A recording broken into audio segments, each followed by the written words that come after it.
şansım yok. Bu ne talihsiz yazı, bu ne talihsiz yazı. Hiçbir yerden şansım yok. Bu ne talihsiz yazı. Mektup yazdım yarıma, al götür komşu kızı. Hayallerimi yıktın, derdime dertler kattın gözlerime. Yaş oldun bir ömür boyu aktın, hem kendini hem beni boşu boşuna yaktın. Hem kendini hem beni boşu boşuna yaktın.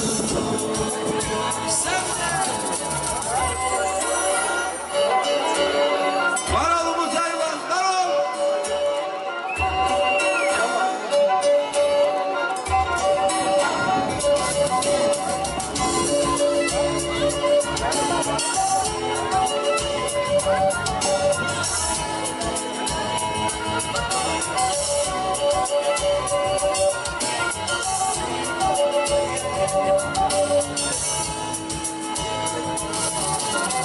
Vurma gönlüm yaralı, bin bir dertten sıralı, bin bir dertten sıralı. Vurma gönlüm yaralı, bin bir dertten sıralı.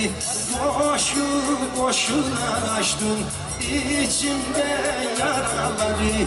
Hayallerimi yıktın, derdime dertler kattın gözlerime.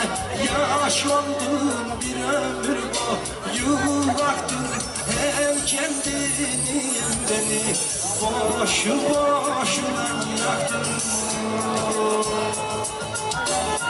Hem kendini hem beni boşu boşuna yaktın.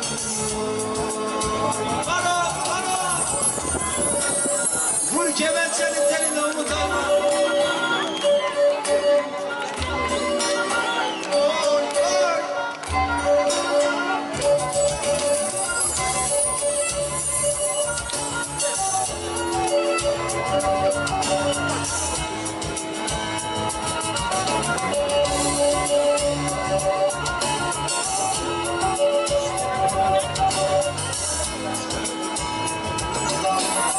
Söndürdün ışığımı, her tarafım karanlık, her tarafım karanlık.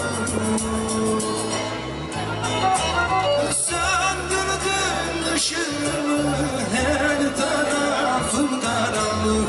İçimde bir acım var, kaybettim seni artık. Hayallerimi yıktın, derdime dertler kattın gözlerime. Yaş oldun bir ömür boyu baktın, hem kendini hem beni boşu boşuna yaktın.